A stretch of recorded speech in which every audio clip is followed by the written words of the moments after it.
Salutations au nom du Seigneur Jésus-Christ et bienvenue sur la chaîne YouTube Milky Way, la voix du roi ou la voix royale, celle qui nous est montrée à travers la parole de Dieu alors qu'elle est une lampe à nos pieds et une lumière sur notre sentier. J'aimerais vous inviter à tourner avec moi dans la parole de Dieu et plus particulièrement dans le livre de Proverbes au chapitre 14 et plus précisément au verset 34. Dans Proverbes chapitre 14 et le verset 34, voilà ce que la parole de Dieu nous dit. La justice élève une nation, mais le péché est la honte ou l'opprobre des peuples. La justice élève une nation, mais le péché est la honte ou l'opprobre des peuple. J'aimerais ce matin vous parler de la notion de nation. Cette notion de nation, selon le plan de Dieu, selon la parole de Dieu qui nous permet de comprendre le monde dans lequel nous vivons aujourd'hui et qui nous permet aussi de connaître la destinée des nations. Vous savez comment la parole nous dit que trop souvent le peuple périt faute de connaissance. Il n'est pas dans la volonté de Dieu que vous et moi demeuriez dans l'ignorance, que nous demeurions dans l'ignorance par rapport à ce qui se passe dans le monde aujourd'hui. Or, pour comprendre ce qui se passe dans le monde aujourd'hui, nous devons savoir d'où vient ce monde. Souvent, nous disons, afin de savoir où nous allons, nous devons savoir d'où nous venons. Et là, nous entrons dans les dimensions de l'histoire avec un grand H.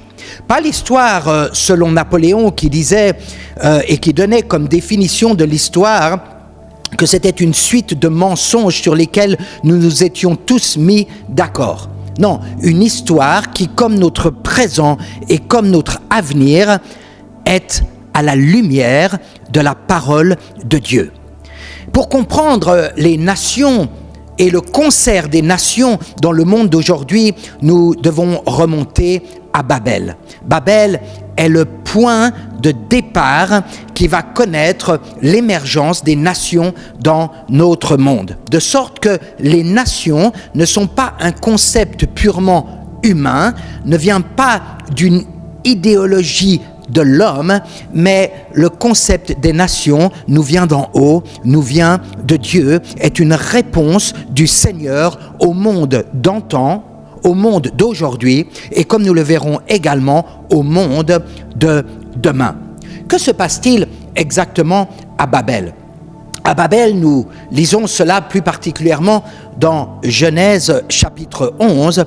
Nous savons que le peuple était uni, qu'il parlait une seule langue et qu'il avait un seul langage. Ils parlaient une seule langue et ils se disaient tous la même chose.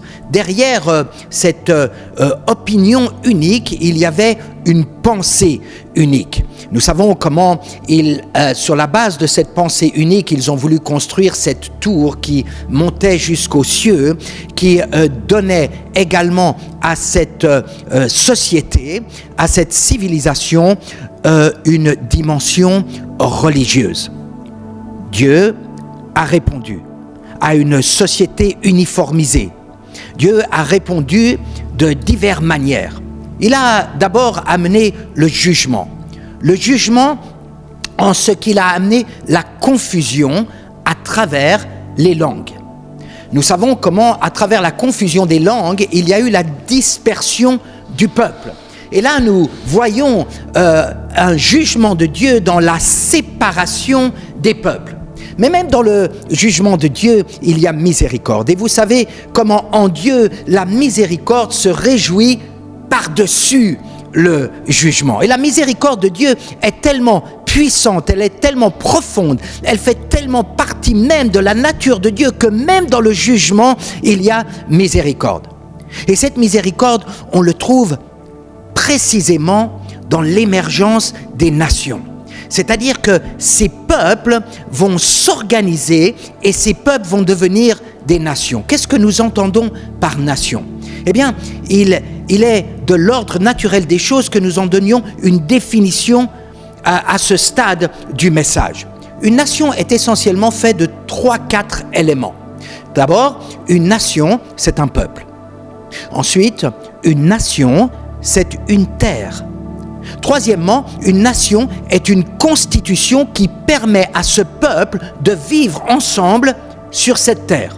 Et enfin, nous pouvons ajouter qu'une nation est faite aussi d'une langue ou de quelques langues, comme ça arrive par exemple en Suisse où nous avons 4 langues officielles. Mais généralement, il y a une langue officielle, voire 2 langues officielles qui permettent de cimenter la nation ensemble. Donc Dieu répond à cette société uniformisée, à cette société qui parle la même langue et le même langage, à cette société qui est dirigée par une pensée unique. Dieu répond par la diversité. Dieu répond par les diverses langues, les divers peuples, sur diverses terres et l'émergence des nations. Mais ce n'est pas seulement la réponse de Dieu, parce que, comme vous le savez, Genèse 11 est suivi de Genèse 12, et au-delà de la confusion, de la dispersion et de la notion de nation, eh bien, Dieu répond par la vocation d'un homme. Un homme qui se trouve en Mésopotamie, un homme qui se trouve au centre même de la civilisation d'antan, de la richesse d'antan, de l'intellect d'antan, de la philosophie, de l'idéologie d'antan. Dieu appelle Abraham. Et il dit à Abraham, je vais faire de toi une grande nation. À nouveau, cette notion de nation qui apparaît. Je ferai de toi une grande nation, et à travers toi, toutes les nations de la terre seront bénies. Donc nous voyons comment cette notion de nation est si importante au cœur de Dieu. Abraham, la vocation d'Abraham, la vocation divine sur sa vie, est une réponse de Dieu à la société de Babel et pour le monde dans son ensemble. Alors, suivons l'histoire d'Abraham de manière très schématique et dans les grandes lignes. Nous savons comment Abraham se bat avec ce bon combat de la foi pour avoir un fils que ni lui ni Sarah ne peuvent avoir. Nous savons comment, à un moment donné, c'est comme s'il aidait Dieu dans l'accomplissement des promesses. Mais nous savons aussi comment Isaac naît d'Abraham et de Sarah par l'intervention divine. C'est le fruit d'un miracle. Isaac marie Rebecca, pendant 20 ans, il prie, il jeûne, il cherche la face de Dieu parce que Rebecca aussi ne peut pas offrir d'enfant à Isaac. Et nous savons comment, après 20 ans, il y a la naissance de Jacob et de Ésaü.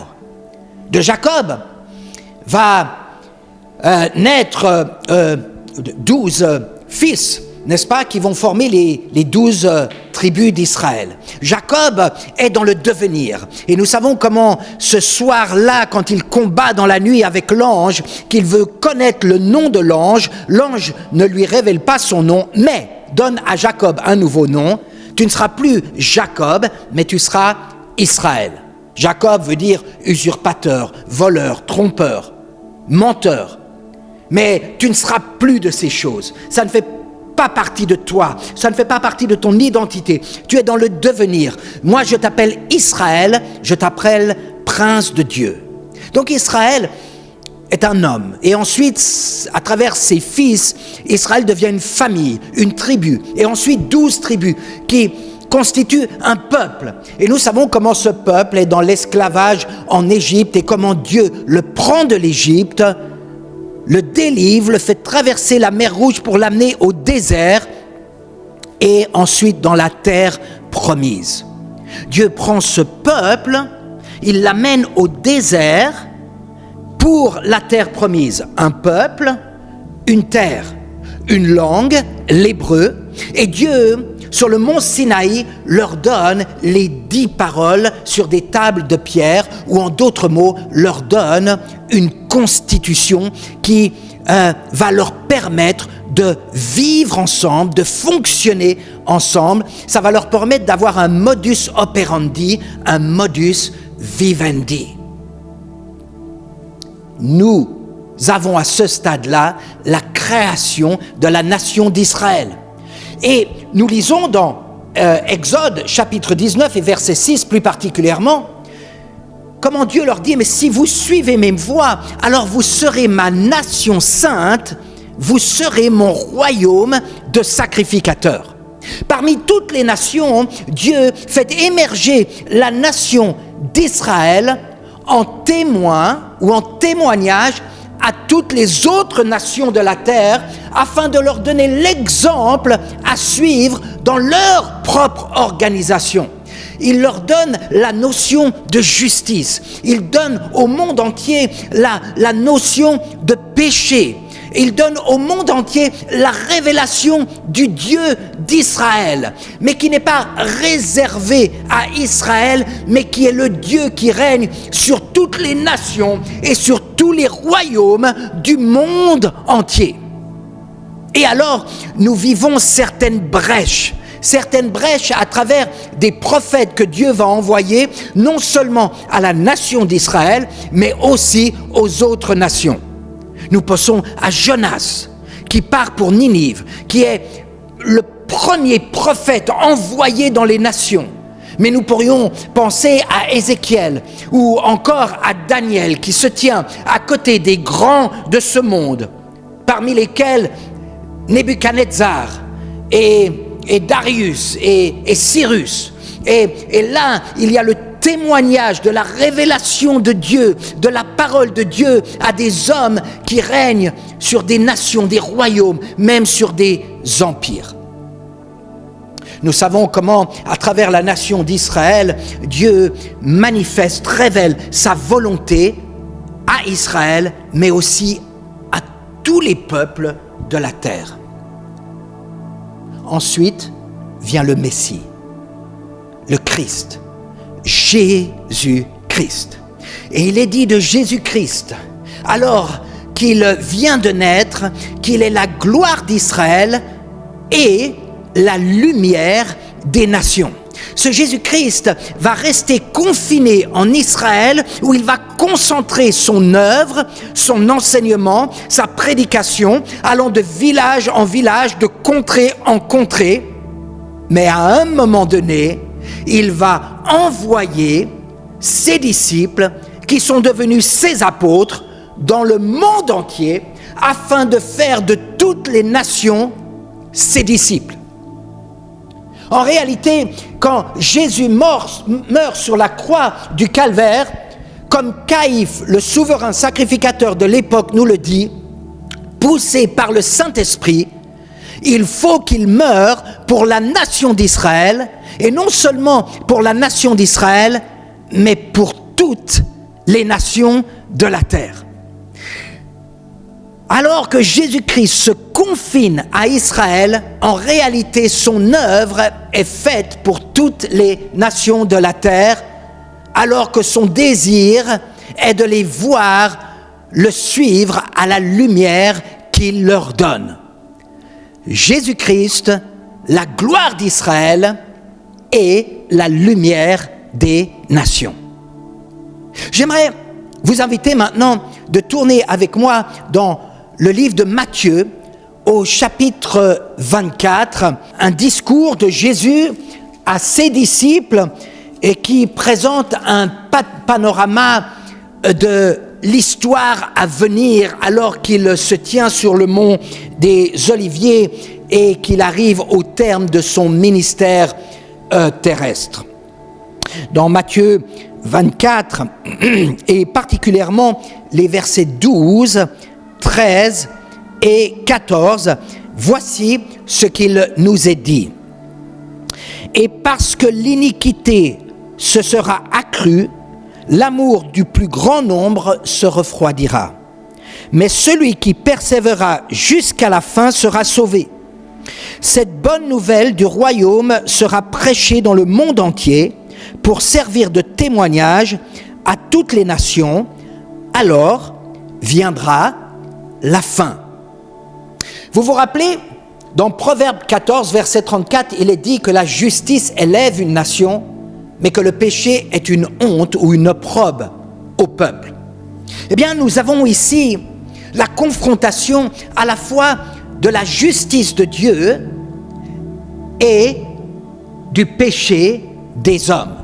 En réalité, Jésus ne parle pas seulement du péché, il parle de l'iniquité. Et à ce stade-là, j'aimerais comme faire une parenthèse. Comprendre que le péché signifie littéralement manquer la cible.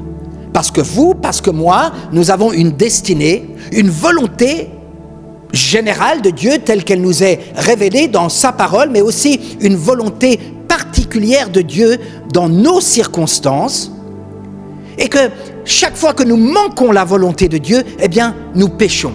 Nous n'atteignons pas la cible.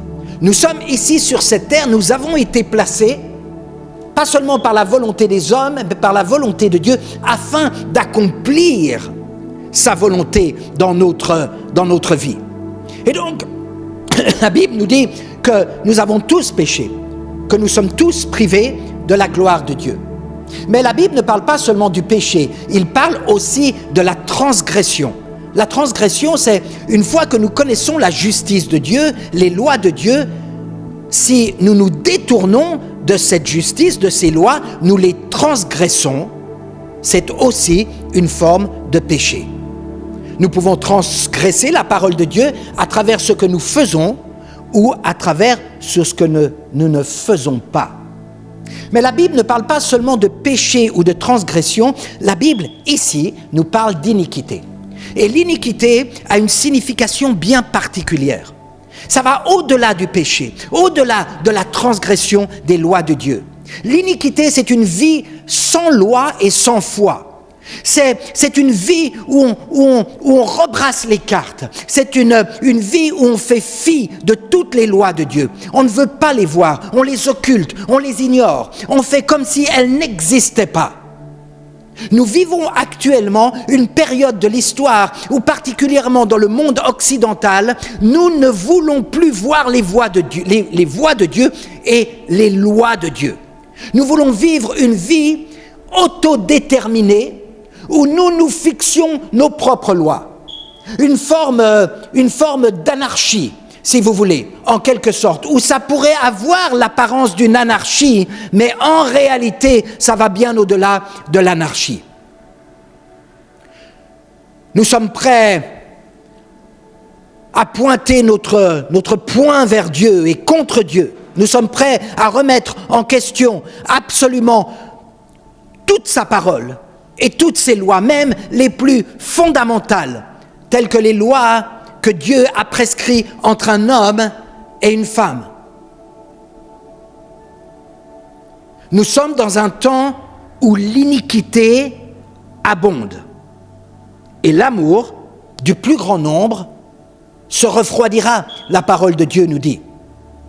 Mais par rapport à ce monde-là, eh bien, le Seigneur nous envoie un témoignage, le témoignage de la bonne nouvelle, le témoignage de la prédication, le témoignage de sa parole dans le monde, parmi toutes les nations. En fait, il est même dit que la bonne nouvelle du royaume serait prêchée dans le monde entier pour servir de témoignage à toutes les nations, alors viendra la fin. La parole de Dieu nous parle d'un royaume qui est d'une bonne nouvelle, qui est la bonne nouvelle de Jésus. Mais elle nous parle aussi d'une autre bonne nouvelle, qui est la même en fait, mais une autre expression, qui a encore une autre dimension, qui est la bonne nouvelle du royaume. Quel royaume? Le royaume de Dieu. Le royaume de Dieu au-dessus de toutes les nations de la terre. Parce que l'ordre divin de Dieu dans le monde, c'est un monde fait de nations. Et cela aussi, aujourd'hui, nous le remettons en question. Nous le remettons en question à travers un terme que nous connaissons tous bien, qui s'appelle la globalisation. Nous avons connu ces 40 dernières années une globalisation économique. nous sommes entrés depuis quelques années dans l'ère d'une globalisation politique. Quelle est cette globalisation politique? C'est la volonté d'enlever toute notion de frontières, d'enlever toute notion de peuple distinct l'un de l'autre et de les amener ensemble, tous unis, sous un même gouvernement mondial. Pour convaincre les peuples du bien fondé d'une telle gouvernance dans le monde, nous mettons en avant des problèmes globaux tels que le climat ou tel qu'un virus. Et on essaye de convaincre les gens que seul un gouvernement global ou un gouvernement mondial peut résoudre ces problèmes. Mais c'est aller à l'encontre de l'ordre divin tel qu'il a été établi depuis le commencement dans la parole de Dieu et tel que le Seigneur veut le voir perdurer dans le monde aujourd'hui. La souveraineté des nations contre cet esprit de globalisation. C'est le combat dans lequel nous sommes en train de voir sous nos yeux, c'est le combat que nous sommes en train de vivre. Et par rapport à ce combat, vous et moi, nous devons non seulement comprendre les temps dans lesquels nous vivons, mais nous devons également prendre position. Les nations sont précieuses aux yeux, au cœur du Seigneur Jésus. La preuve, c'est qu'il est mort pour les nations de la terre et qu'il est ressuscité pour les diriger et les attirer à lui. Nous, son peuple, devons prendre conscience des temps dans lesquels nous vivons. Nous devons comprendre que l'esprit de Babel ou l'esprit babylonien est encore actif dans ce monde comme il l'a toujours été. C'est l'esprit antichrist qui va à l'encontre de toutes les lois de Dieu et qui va à l'encontre de l'ordre mondial selon Dieu. Et c'est la raison pour laquelle on va nous parler d'un nouvel ordre mondial. Un nouvel ordre mondial qui prépare la voie de l'Antichrist, un nouvel ordre mondial qui est d'ores et déjà dirigé, inspiré, influé par l'esprit de l'Antichrist qui déjà est au milieu de nous. Dans un prochain message, nous considérerons non seulement le positionnement de l'Église, mais ce que l'Église est appelée à entreprendre dans ce combat qui n'est pas un combat purement humain, qui va bien au-delà des sphères politiques et géopolitiques, diplomatiques ou économiques. Il va au-delà des sphères religieuses, c'est un combat spirituel et un combat spirituel dans lequel l'Église doit être engagée. Le temps nous manque aujourd'hui pour parler de cet engagement, mais c'est ce que nous ferons dans un prochain message. Nous avons parlé de la provenance des nations et nous avons parlé du temps actuel dans lequel nous vivons et dans lequel le Seigneur appelle l'Église à un grand discernement, à une dimension prophétique, à une vision claire de ce qui est en train de se passer sous nos yeux. Nous pouvons aussi avoir une vision des nations, une vision de son futur et une vision qui est heureuse. J'aimerais que vous tourniez avec moi pour finir dans le livre de l'Apocalypse, ou aussi intitulé Révélation, et le dernier chapitre. Dans le dernier chapitre, dans Apocalypse, Révélation, chapitre 22, et les premiers versets de ce dernier chapitre, voilà ce que nous pouvons lire. « Et il me montra un fleuve d'eau de la vie, limpide comme du cristal, qui sortait du trône de Dieu et de l'agneau. Au milieu de la place de la ville et sur les deux bords du fleuve, il y avait un arbre de vie, produisant 12 fois des fruits, rendant son fruit chaque mois, et dont les feuilles servaient à la guérison des nations. » Je suis heureux que la fin de l'histoire a déjà été écrite et que dans la fin de cette histoire, les nations ont une place. En d'autres mots, elles survivront, elles vivront. Malgré leur maladie, malgré tout ce qu'il pourra leur arriver à travers l'histoire, un peu à l'image de la nation d'Israël qui, malgré toute son histoire, est ressuscitée d'entre les morts pour à nouveau être une nation. Tous les peuples ont une destinée, tous les peuples ont un avenir, tous les peuples ont une promesse de la part de Dieu. Et tous pourront venir à la guérison des nations. Vous savez comment dans l'Apocalypse, il nous est dit que devant le trône de Dieu, il y aura des gens de tous les peuples, de toutes les langues et de toutes les nations qui viendront se prosterner, dont les genoux fléchiront et dont les langues confesseront que Jésus-Christ est Seigneur à la gloire de Dieu le Père.